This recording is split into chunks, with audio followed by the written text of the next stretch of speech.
Everything checks out, sir. Just need to look in the back real quick. Sure thing, officer. It's a rental, so the paperwork should be in the visor. You were going 75 in a 55 zone. Is there any reason you were driving that fast in this rental? No, sir. The flashing blue lights bled across the windshield like a warning he'd seen too many times. Marcus Reed eased a rented black SUV onto the gravel shoulder, pulse ticking in his throat. He kept both hands on the wheel, steady, visible, practiced. Another night, another stop, though he'd done nothing wrong except exist in a nice car after sunset. Officer Brenton Hale approached with slow, deliberate steps, boots crunching on grit. His flashlight clicked on, slicing through the cabin. "Step out of the vehicle," he said, voice cold, already judging, already sentencing. Marcus swallowed. "Officer, is something wrong?" Hale scoffed. "Yeah, a guy like you shouldn't be driving something like this." The words hit like a slap, quiet, sharp, meant to wound. Marcus stepped out, the night air heavy, carrying the distant hum of highway traffic and the metallic scent of coming rain. Hale circled him, inspecting him as though searching for a flaw he could name. Then he leaned in, smirking. "Tell the truth. You rent this under someone else's name." Marcus felt heat in his chest, familiar, bitter, exhausting. "It's under my name," he said carefully. Hale's hand hovered near his holster. "We'll see about that." The radio crackled on Hale's shoulder, but he ignored it, eyes fixed on Marcus as though daring him to breathe wrong. A second flashlight beam appeared behind them, another patrol car arriving. Marcus's stomach dropped. 2 officers for a traffic stop. For him. The second officer stepped out, expression unreadable, and then he froze, staring at Marcus as if recognizing something Hale did not. Everything shifted in that single, silent beat. The blue lights painted the road in trembling streaks as Marcus Reed pulled onto the shoulder, gravel snapping beneath the tires. His breath steadied, though his pulse cracked like a drum inside his chest. He kept both hands gripping the wheel, 10 and 2, open, visible, familiar. He'd rehearsed this posture more times than he cared to count.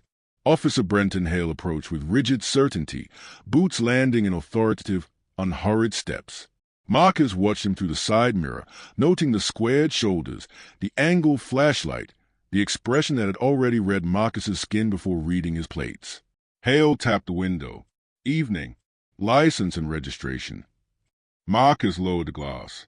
"Sure, officer. Is there a reason for the stop?" "Just hand me the documents." Hale's tone sharpened, as if the question itself were an insult.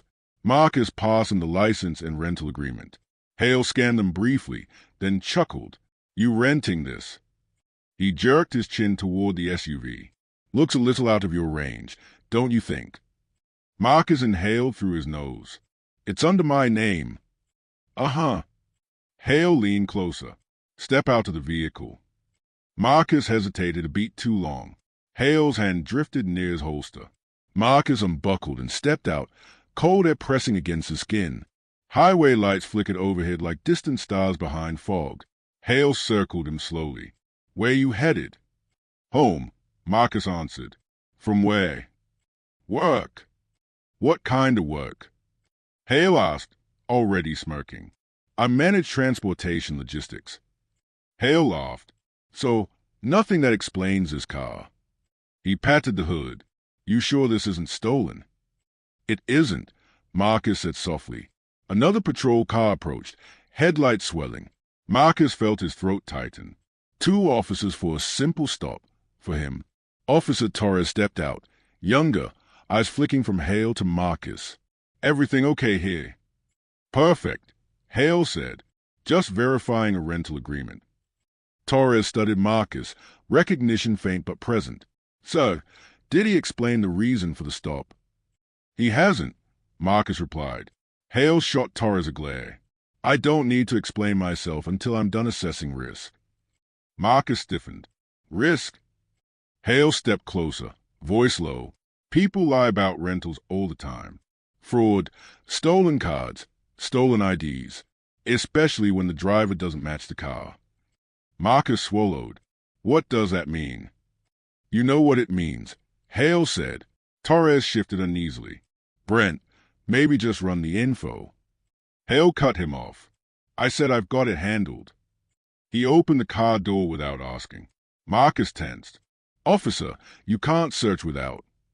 Probable cause, Hale snapped. And I've got plenty. Marcus clenched his jaw but stayed still. Torres hovered, clearly uncomfortable but unwilling to intervene. Hale rifled through the glove compartment, inspecting nothing in particular. You carrying anything? Drugs? Weapons? False paperwork? No. Funny, because this all feels off. Hale slammed the compartment shut. I'm detaining you for questioning. Torres frowned. Detaining? On what grounds? Suspicious activity, Hale said. Marcus exhaled, exhaustion slicing through him. Officer, please. I've done nothing wrong.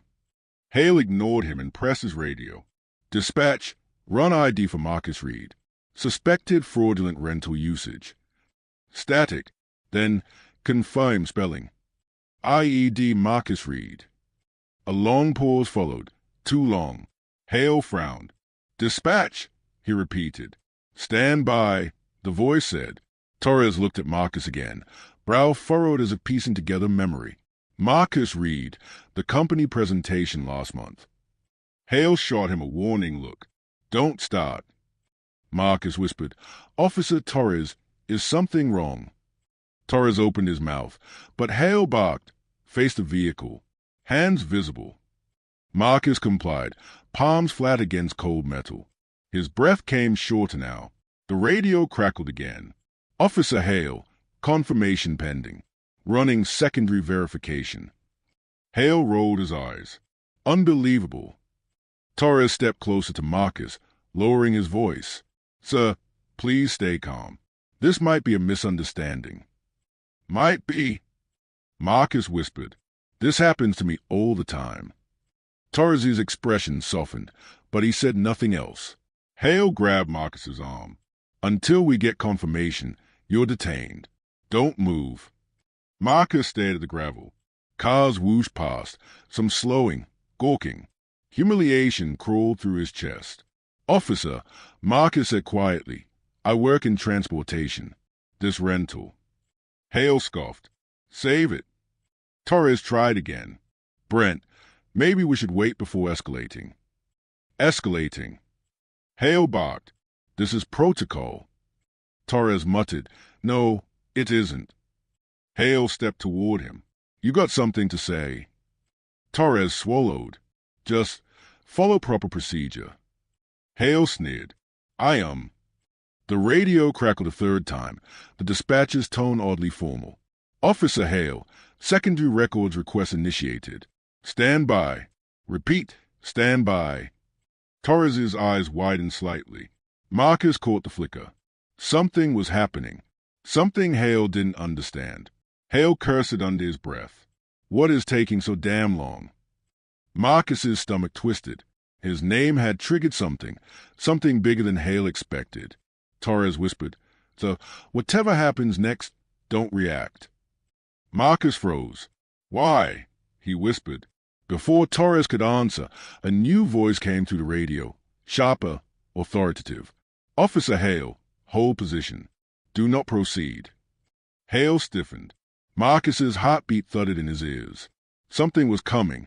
Cold wind brushed against Marcus's charcoal jacket as he stood beside the black SUV, hands visible, body still. The night pressed in. Officer Hale's sandy-blonde buzz cut glinted under the rotating patrol lights as he paced beside him, jaw tight, irritation radiating off him like heat. The radio crackled again. Officer Hale, hold position. Verification in progress. Hale hissed through his teeth. This is ridiculous. Marcus swallowed. Officer, if you just tell me the reason for this stop. Hale pivoted sharply, navy uniform creasing with the movement. The reason is simple. Something's off. You don't fit the profile for someone renting a car like this. Marcus stared at him. The profile? You heard me. Torres shifted uneasily near the hood, his own dark navy uniform catching the light. Brent, that's not. Save it. Hale barked. I know what I'm looking at. Marcus's chest tightened. And what exactly are you looking at? Hale stepped closer, breath sharp, narrowing his eyes. A man driving a car that isn't his. A contract that probably isn't his. A name that probably isn't his. Marcus drew a slow breath. My name is Marcus Reed. Uh-huh. Hale smirked. Yeah, and mine is the president. Torres rubbed the back of his neck, glancing again at Marcus as if deciding whether to intervene. Look, Brent, the system flagged something. Maybe just. It flagged something because it's fake. Hale snapped. Case closed. Marcus felt heat rising behind his eyes. You don't know that. I know enough. Then Hale pulled out the cuffs. Torres' head jerked up. Brent. Whoa, whoa. You're cuffing him. Detainment, Hale said. Standard. No, Torres insisted. Not for a rental dispute. Not like this. Hale rounded on him. Then file a complaint. Meanwhile, step aside. Torres froze. Hale turned back to Marcus. Hands behind your back. Marcus's stomach twisted. He glanced at Torres, silently pleading. But Torres looked torn, caught between duty and fear of backlash from another officer. Marcus lifted his hand slowly. Hale clasped the cuffs around his wrists, metal biting his skin. This is unnecessary, Marcus murmured. Hale's smirk returned. Should have thought about that before lying. Torres spoke softly. Sir, I'm sorry. His short black hair ruffled in the wind, expression tight with guilt. Marcus nodded faintly. It's not your fault. But it was someone's. Hale guided Marcus toward Torres's patrol car. Passing headlights slowed, a few drivers openly stared. Shame crawled over Marcus like a shadow. His entire body felt exposed, his dark skin illuminated by flashing blue lights, jacket fluttering in the cold, wrists bound like a criminal. Inside the patrol car's backseat, Hale leaned in through the open door. Tell me again what you do for work. Marcus met his eyes. I manage transportation logistics. Hale snorted. Meaning you drive trucks. No, meaning you load trucks. Marcus held his stare. Meaning I oversee a company that moves vehicles. Hale grinned. Cute story. Torres stood nearby, jaw tight. Brent, the dispatcher sounded serious. Why not just wait? Because I don't have to, Hale growled. He slammed the door closed. Marcus exhaled shakily, the cold interior swallowing the warmth of his breath. His reflection in the window showed his neatly trimmed fade haircut, his clean-shaven jaw, the calm mask he had built over years of practice. But beneath it, a storm churned. Outside, Hale paced again, radio MIC pressed to his shoulder. Dispatch, hurry this up. I've got a fraud case here. The radio answered with a measured tone. Officer Hale, do not proceed with transport until verification is complete. I'll proceed when I want, Hale muttered. Torres stepped closer. We could get in trouble if... We... Hale barked. No, you'll get in trouble if you keep interfering.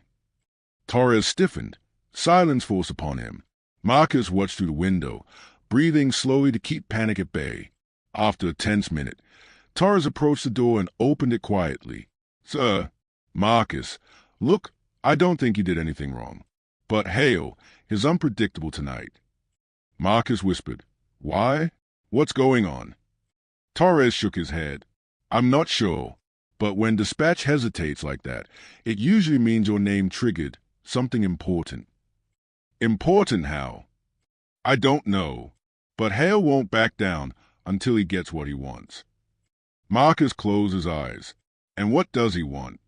Torres swallowed. To be right. Just then, Hale strode back, sandy blonde buzzcut visible through the window's glare. Torres, get away from my detainee. Torres stepped back instantly. Hale opened the door and leaned in, his heavy jaw rigid. We're going to the station. They can sort your mess out there. You don't have a reason, Marcus said. You're lying, Hale replied simply, and I can smell a liar. The word stung more than Marcus expected. Torres protested. Brent, dispatch told you not to move him. Hale glared at him. And I told you to shut up. He grabbed Marcus's arm and began pulling him out of the car. Marcus stumbled, the cuffs forcing his balance off. Officer Hale, Please, no more talking. The radio burst again, this time with urgency. Officer Hale, hold position. This is a direct command. Hale froze mid-motion. Torres exhaled in relief. Thank God. Hale's jaw twitched. What the hell is going on? Dispatch replied, voice tight. We are escalating verification to departmental review. Do not move the detainee. Hale's eyes narrowed. Departmental review? For a rental fraud suspect. Torres stared at Marcus anew, realization flickering. Sir, who are you? Marcus met his gaze steadily. Just a man trying to get home. Hale shoved him back into the seat, slamming the door, frustration boiling over. Marcus watched him pace, fists clenched, navy uniform rigid under the pulsing lights. Something had shifted, and Hale could feel it slipping out of his control. That terrified him more than anything. The station's fluorescent lights buzzed overhead, pale and unforgiving, washing every surface in a cold blue tint. Marcus sat handcuffed on a hard plastic chair near the intake desk, charcoal gray jacket wrinkled from the ride, wrists aching beneath metal. His reflection flickered in a nearby glass panel, medium brown skin, neatly trimmed fade haircut, eyes steady but burning with humiliation. Officer Hale marched behind him, boots clicking sharply across the tiles. His dark navy uniform looked almost too rigid, as if inflated with anger. Sit still, he snapped, though Marcus hadn't moved. Torres hovered nearby, posture tense, short black hair slightly mussed from running a hand through it repeatedly. Brent, maybe we should wait for the verification call. They sounded. Don't care. Hale cut him off. We run him through processing. Full questioning. Torres lowered his voice, but dispatch gave a direct order. Hale's sandy blonde buzz cut caught the glare of the lights as he spun around. I said we're doing it my way. Marcus inhaled slowly. Officer Hale, may I have a phone call? Hale didn't even look at him. Not until I finish paperwork. That's not protocol, Marcus murmured. Hale whipped around. You think you know protocol better than me. Torres stepped forward. Brent, he's right. We can't deny him. We can when fraud is suspected. Hale raised his voice sharply, looking around to see if anyone would challenge him. Other officers glanced over but quickly returned to their screens, choosing distance over confrontation. Marcus lifted his chin. You keep saying fraud, but you have nothing to justify it. Hale smirked. Your whole story just screams sketchy. Marcus clenched his fist behind him. Owning a rental car doesn't make me suspicious. Hale laughed bitterly. Owning? Oh, this I've got to hear again. Torres' voice softened. Marcus, can you maybe explain more about your job? Maybe it'll help. Marcus turned to him. I manage a transportation company. Legitimately. Hale scoffed. Sure, and I manage NASA. Marcus exhaled slowly, trying not to let the heat rising in his chest explode. If you would simply check my name properly. I did. Hale snapped. Came back flagged. Means something's dirty. Torres frowned. Or it means is someone important. Hale shot him a glare. Why are you taking his side? I'm taking the side of procedure. Same thing in this case, apparently. Hale muttered. He dragged the chair across the floor and dropped into it, opening a report file. All right, read. Let's start simple. How do you pay for the rental? My company account, Marcus replied. Hale scribbled something. Oh, right. The imaginary company. Torres rubbed his forehead. Brent. Hale kept talking. So which stolen card did you use? Whose identity did you borrow? Marcus felt his stomach clench. That accusation is baseless. Everything about tonight is baseless, Hale growled, including your story. Marcus met his eyes. What exactly bothers you so much, Officer Hale? That a black man drove a nice SUV? That I had a clean license? That I didn't cower? Hale leaned back, expression twisting. What bothers me is liars. And you look like one. Torres stepped between them. Brent, stop. Hale slammed his folder shut. He needs to be questioned in the holding room. No, Torres said firmly. Not until dispatch. Hale shoved past him. I don't take orders from you. He grabbed Marcus's arm and hauled him up. Marcus stumbled, his black shoes squeaking against the tile. Easy, he winced. Hale yanked harder. Move. They passed through a corridor where the walls felt too close, painted in sterile blues and grays. Torsen officers looked up briefly, then away again. Marcus whispered, "This is wrong. You know it." Torres walked behind them, voice low. "I know. I'm trying." They reached a holding room, a cramped space with a metal table, 2 chairs, and an overhead camera humming softly. Hale shoved Marcus into a chair. "Sit." Marcus steadied himself. "Are you going to tell me my charges?" "When I decide what they are," Hale muttered. Torres stepped in, hands up. "Brent, you can't just—" "Out," Hale barked. "I'm questioning him alone." Torres hesitated. "That's not allowed. Not without cause." Hale's jaw flexed. "You're testing my patience." Torres looked at Marcus, guilt clouding his eyes. "I'll be right outside," he said softly. When the door closed, Hale leaned over the metal table, looming. "Tell me who you really are," because the dispatcher's voice said something interesting. Marcus held his stare. "My name is Marcus Reed." "Then why did your name trigger a departmental alert? Why don't you ask them?" Marcus replied. Hale slammed a hand on the table, making Marcus jump. "Because I asked you." Marcus swallowed. "Maybe because my company works with law enforcement agencies. Maybe because my fleet contracts require background checks. Maybe because—" Hale barked a laugh. "Fleet contracts? You?" Marcus's voice stayed steady. "Yes." Hale shook his head, blonde stubble bristling. "You people always try to act big." Marcus's breath caught. "You people." Hale's eyes hardened. "Yeah, you twist things. You pretend to be more than you are. But I see through it." Marcus felt something inside him crack. Not fear, not anger, but exhaustion so deep it felt like weight on his bones. "Officer Hale, I need my lawyer." Hale leaned back. "Request denied." "That's illegal." "Not if I said the line was busy." Marcus stared at him, disbelief rising. Hale pulled out another form. "Now, you're going to answer my questions truthfully, or I file this as resisting investigation." Marcus looked toward the door. "Torres heard everything. He knows you're breaking protocol." Hale grinned. "Torres won't risk a career to save you." Marcus whispered, "Maybe he will." Hale's grin vanished. Before he could respond, the intercom buzzed overhead. "Officer Hale, report to the lieutenant's office immediately. Bring the detainee's file." Hale stiffened. Torres opened the door quickly. "Brent, you need to go." Hale glared at Marcus. "Don't get comfortable. This isn't over." He stormed out with the file. Torres slipped inside. "Marcus, listen. Something big is happening. The lieutenant wants Hale now. That's never a good sign." Marcus nodded slowly. "Good for who?" Torres hesitated.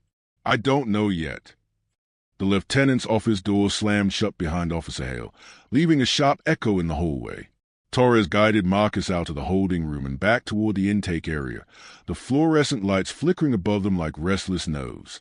"Just wait here," Torres murmured, pointing Marcus toward a bench near the wall. "I'll try to see what's going on." Marcus sat, cuffs still tight around his wrists, charcoal gray jacket rumpled, the cold metal biting deeper into his skin. His neatly trimmed fade haircut cast a small shadow against the wall as he leaned back, exhaling shakily.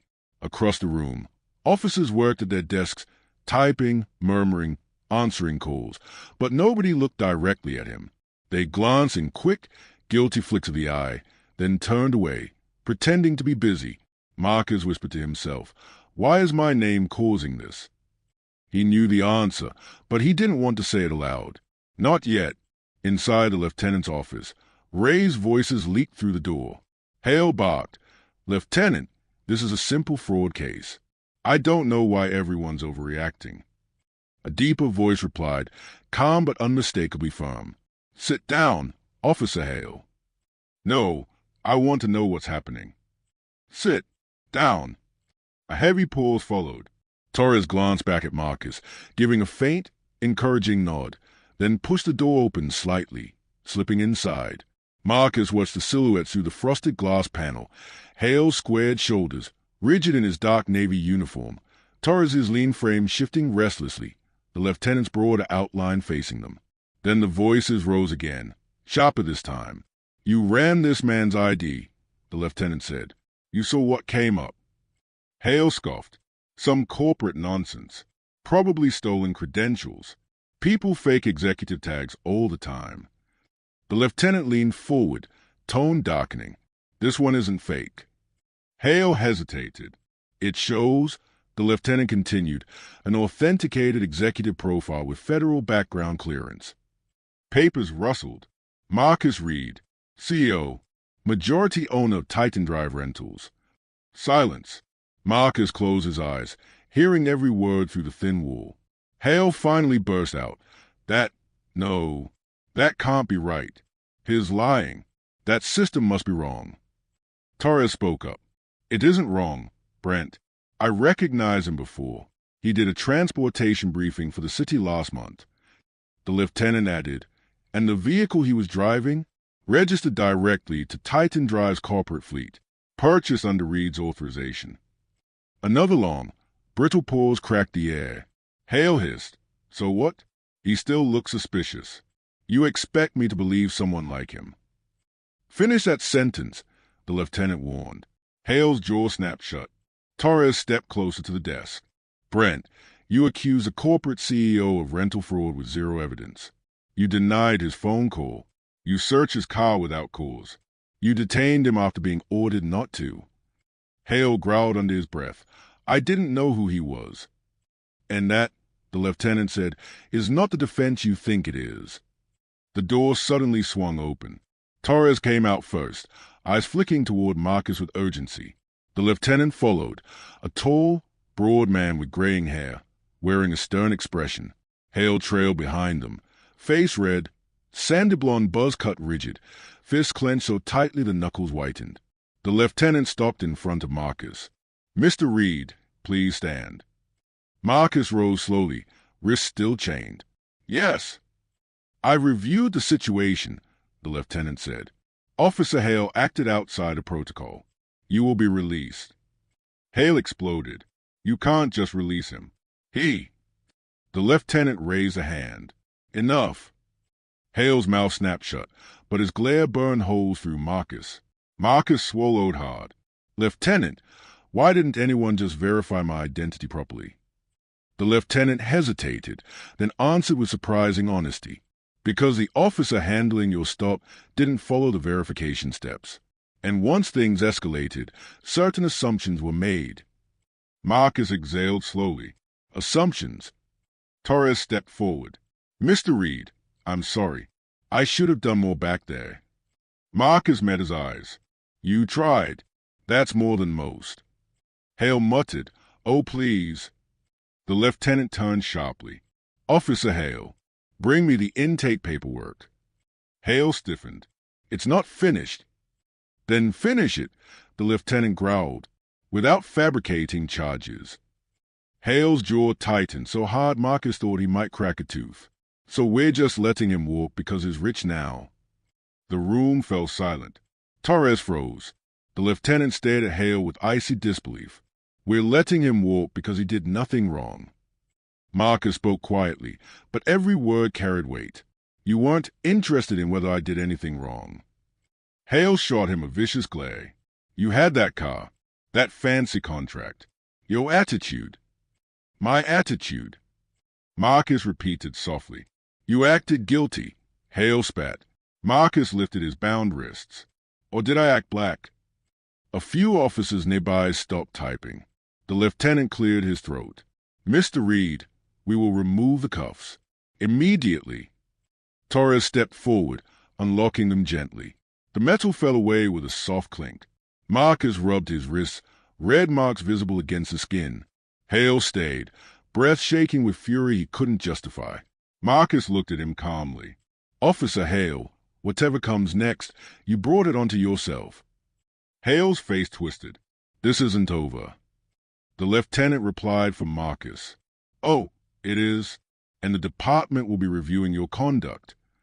Hale froze completely. Marcus turned toward the exit, finally free, but every step felt heavy. Something had broken tonight. Something that wouldn't go back together easily.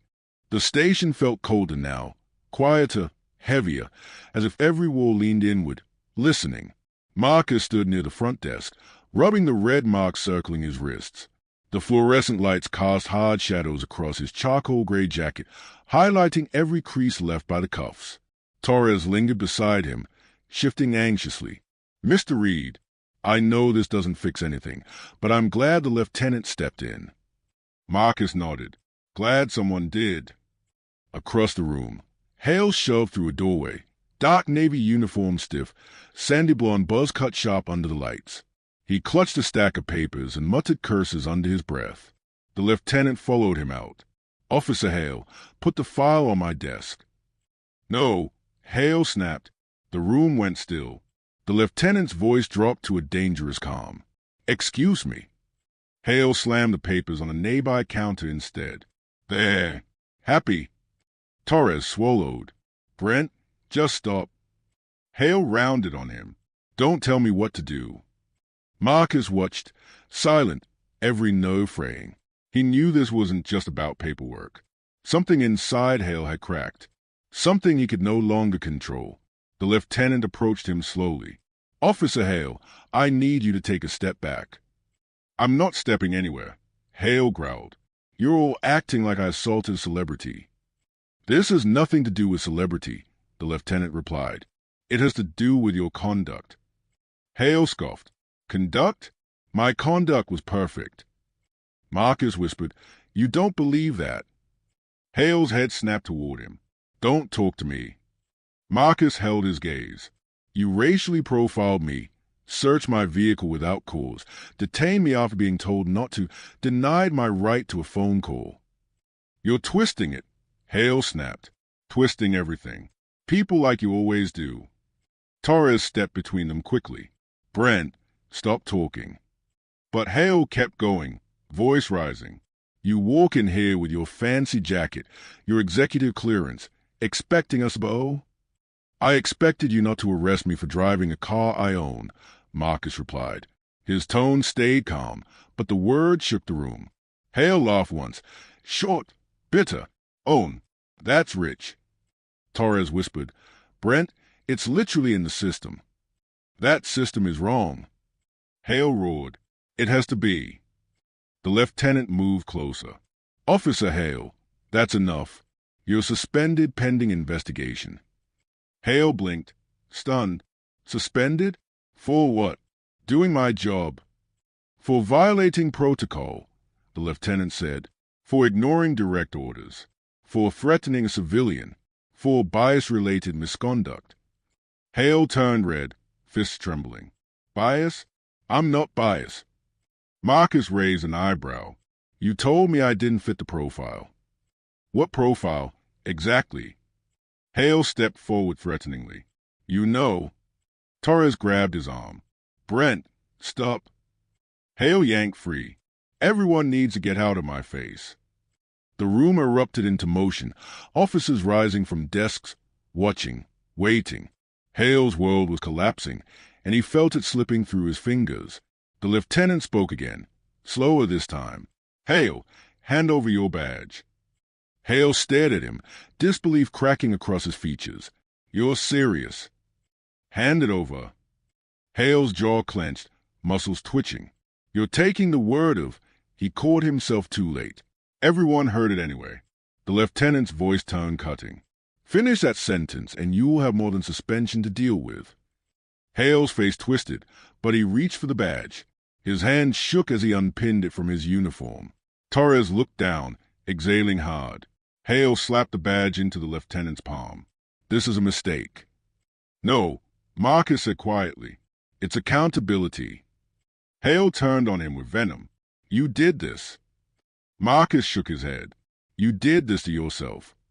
Hale lunged forward a step, fury blazing, but Torres moved faster, blocking him, gripping his arms. Brent, walk away. Now. For a moment, it looked like Hale would resist. His fist tightened, eyes narrowed. Then something in him seemed to give, anger collapsing into resignation or fear. He pulled back, breathing hard. This is ridiculous. The lieutenant motioned toward the exit. You're dismissed from duty immediately. You will be escorted off the premises. Hale stared at Marcus one last time, expression a mask of resentment. Enjoy your victory, he spat. People like you always play the system. Marcus stepped forward, calm but unwavering. People like me? You mean people who follow the law? Who expect equal treatment? Who refuse to be silent? Hale flinched as if struck. Torres whispered under his breath, Brent, please just go. Without another word, Hale turned and stormed toward the exit, heavy boots pounding against the tile. Officers watched him go. No one stopped him. No one defended him. The lieutenant exhaled deeply. Mr. Reed, I apologize on behalf of this department. What happened tonight is unacceptable. Marcus nodded, though the apology felt too small for the weight on his chest.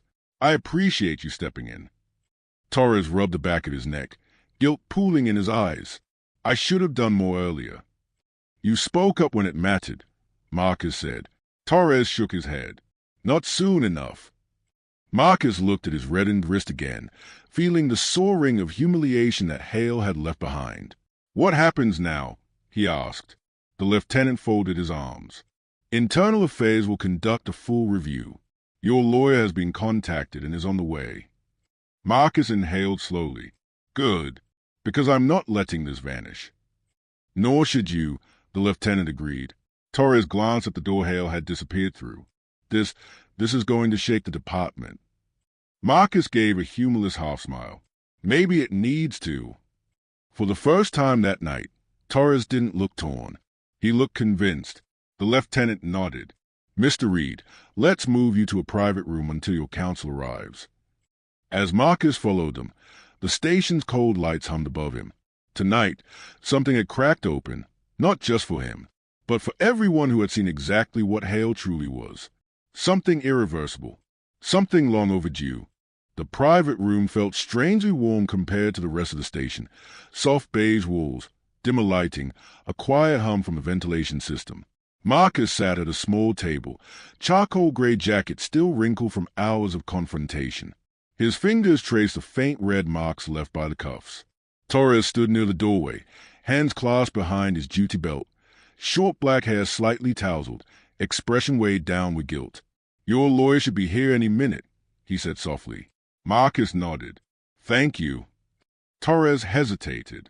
There's something else. Internal Affairs already knows. Someone from dispatch escalated the call when Hale ignored their instructions. Marcus raised an eyebrow. So they heard everything. Everything they needed, Torres murmured. Footsteps echoed in the hallway. The lieutenant entered first, face down, followed by a clean-cut man in a navy suit, Marcus's lawyer, Jordan Briggs. He walked with purpose. Marcus, Jordan said, gripping his shoulder. You okay? I've been better, Marcus replied. Jordan turned to the lieutenant. I need every detail, every report, every audio clip from dispatch. You will have them, the lieutenant said. His expression softened. Mr. Reed, I'm deeply sorry.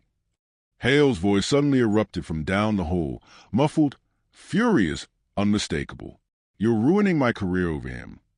Jordan looked toward the sound. Is that the officer? Torres winced. That's him. The lieutenant sighed. He was supposed to wait in the conference room. Hale's voice grew louder. I didn't do anything wrong. His lying. They all lie. Marcus closed his eyes briefly, pain tightening inside his chest. Jordan's tone sharpened. I want him nowhere near my client. The lieutenant nodded. Agreed. But it was too late. Hale stormed into view, sandy blonde buzz cut bristling, dark navy uniform still on though his badge was gone. His face was flushed with rage. There he is, Hale snarled, pointing at Marcus. The CO, the big shot, the fraud. Torres immediately stepped between them. Brent, you're not allowed in here. Move, Hale barked. No, Torres said, voice firm for the first time all night. Hale blinked, thrown off. Jordan positioned himself in front of Marcus. Officer Hale, any further contact with my client constitutes harassment. Step away. Hale scoffed. Harassment? You people twist everything. I'm the victim here. Marcus stood slowly, voice calm but razor-sharp. You think you're the victim. Hale jabbed a finger toward him. You humiliated me. You dragged my name through the mud. Marcus stayed, disbelief flickering. You stopped me without cause. You cuffed me without reason. You denied my rights, threatened me, profiled me. I did my job. Hale shouted. What job? Marcus asked. Protect and serve, or judge and punish. Hale's jaw tightened. You don't understand what it's like out there. People like you.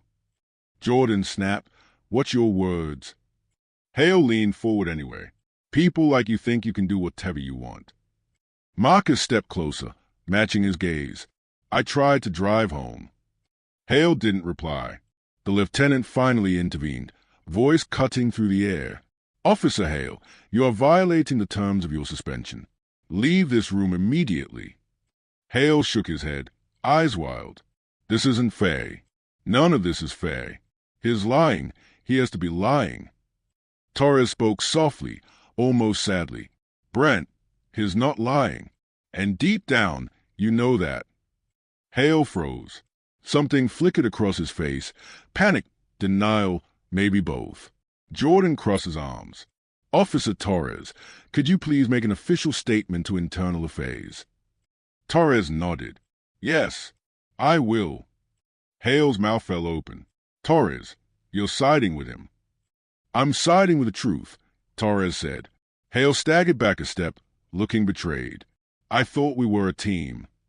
We are, Torres said quietly, but a team that does the right thing, not the wrong one. The lieutenant placed a hand on Hale's shoulder, guiding him toward the exit. Hale, you need to leave before you make this worse.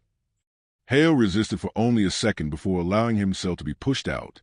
His voice cracked as he threw one last accusation over his shoulder. This department is turning soft. He's playing all of you.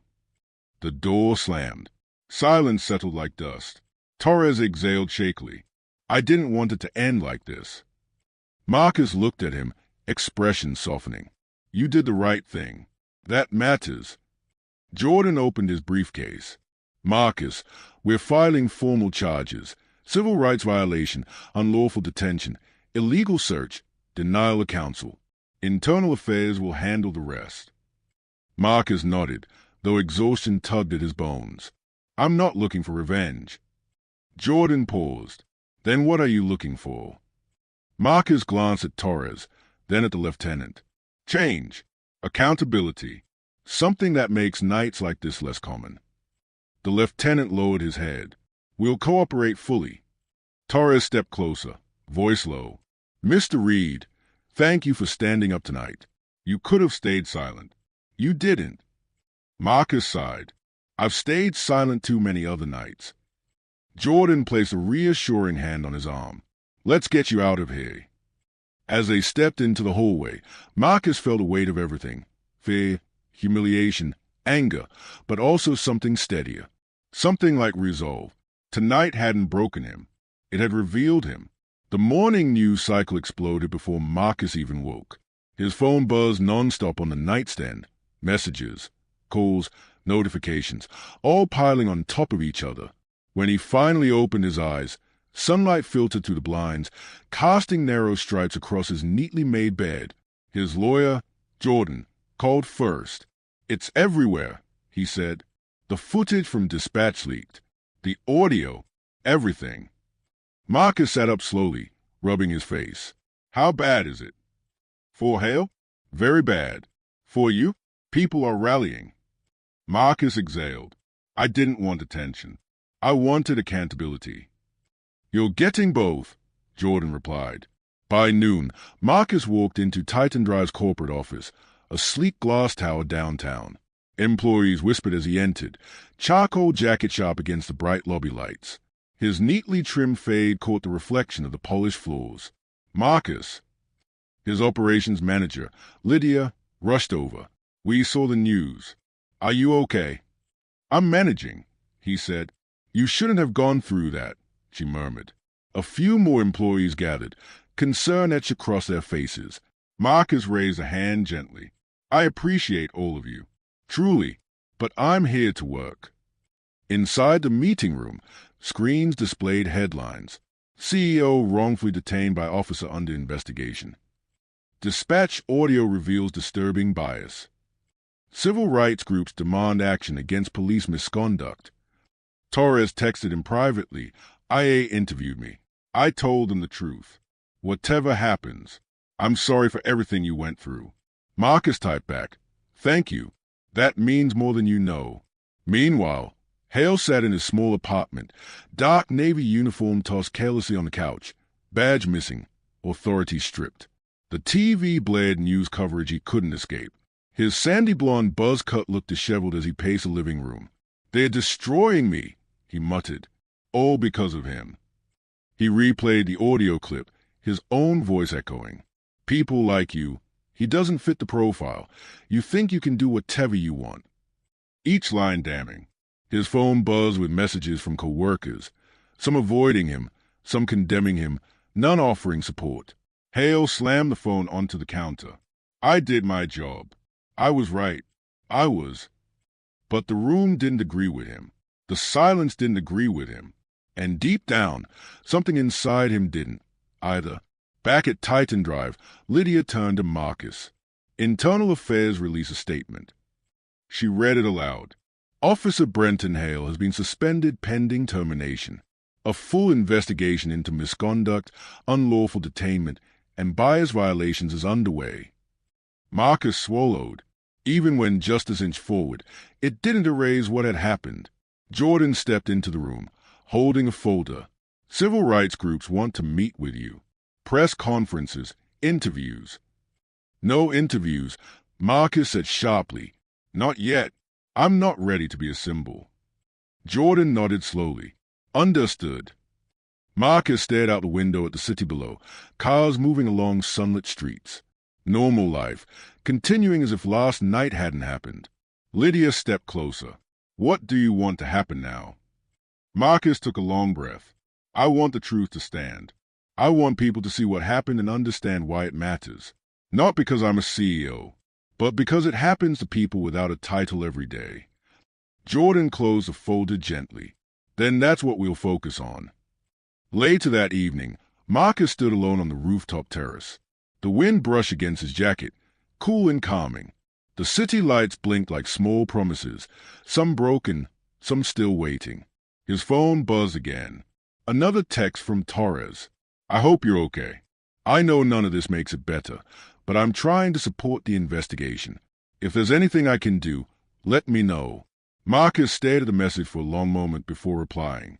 "You already did something. You told the truth." A small weight lifted. Not all officers were Hale. Not all silence lasted forever. But the cost of forcing truth into the open, Marcus still felt every inch of it. He turned back toward the glowing skyline. Tomorrow, the world would move forward. He just hoped he could, too. The hearing room inside Internal Affairs felt colder than the station had. Sleek walls, steel chairs, and the faint hum of fluorescent lights. Marcus sat at a small table with Jordan beside him, charcoal-gray jacket smoothed across his shoulders. He traced the rim of a paper cup, grounding himself in the simple texture. Officers and investigators filed in quietly, but no one looked at him directly.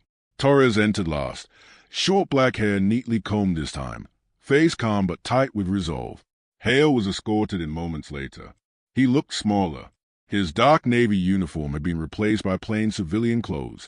His sandy blonde buzz cut appeared unkempt. He avoided everyone's eyes, jaw clenched as though holding back a storm no one else could feel. The lead investigator cleared her throat. "We're here to review the formal misconduct charges against former Officer Brenton Hale." Hale flinched at the word former. Marcus watched him, not with triumph, just a quiet, exhausted clarity. The investigator continued. "Mr. Reed, you may give a statement if you wish." Marcus nodded slowly and stood. "I want to be clear," he began. This isn't about revenge. It's about truth. He paused, breath steady. I was detained without cause, searched without cause, spoken to with bias, denied my rights. None of that should happen to anyone, CEO or not. Hale muttered, "You're exaggerating." "Mr. Hale," the investigator said sharply, "you will remain silent unless addressed." Hale folded his arms, shoulders rigid. Marcus turned slightly toward him. "You said I didn't fit the profile. That sentence, I've heard it my entire life. Not always in words. Sometimes in looks. Sometimes in tone. Sometimes in actions." Torres lowered his head. Marcus continued, "That night wasn't about a rental car. It was about assumptions, dangerous assumptions, that people like me can't be legitimate, can't be successful, can't be trusted." A silence settled, heavy and uncomfortable. Jordan placed a steadying hand on Marcus's arm as he sat again. The investigator looked to Torres. "Officer Torres, your testimony." Torres stood, clearing his throat. "I witness everything. Mr. Reed is telling the truth. Officer Hale ignored protocol, escalated without cause, and detained him after being instructed not to. He used biased language. He acted out of prejudice, not evidence." Hale's face reddened. "You traitor." "Enough," the investigator snapped. "We have all the audio logs. The evidence is clear." Hale slammed his hand on the table. "He manipulated all of you. This is political. They're making an example out of me." Marcus looked at him, eyes steady. "You made an example out of yourself." Hale froze, breath shaking. For the first time, his anger faltered, cracked, revealing fear underneath. Fear of consequences. Fear of being exposed. Fear of losing the power he never used responsibly. The investigator gathered the folders. Brent and Hale, based on the testimony, recordings, and violations of protocol, Internal Affairs recommend permanent termination and referral to legal authorities for civil rights violations. Hale staggered back a step. "You're ruining my life." Marcus whispered, "You tried to ruin mine." The hearing adjourned. Outside the building, sunlight warmed the sidewalk. Marcus stepped into it slowly, filling his lungs with fresh air. Jordan walked beside him. "You did well," Jordan said. "The press wants a public statement. You don't have to give one." "I will," Marcus replied. They stopped near the curb where a sleek black SUV waited, one of Titan Drive's newest models. Marcus ran his hand along the side, the glossy surface reflecting the sky. "I'm not speaking for myself," he continued. "I'm speaking for everyone who never gets a hearing, for the ones who can't prove anything, who don't have a lawyer, or a title, or a voice." Jordan nodded. "Then let's make it count." Torres approached from behind. "Mr. Reed." Marcus turned. Torres's expression was humble, almost apologetic.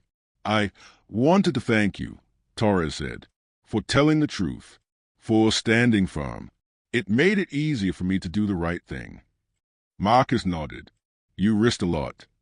Torres shrugged slightly. "Change costs something." "So does silence," Marcus replied. They exchanged a quiet understanding, one built not on friendship, but on truth.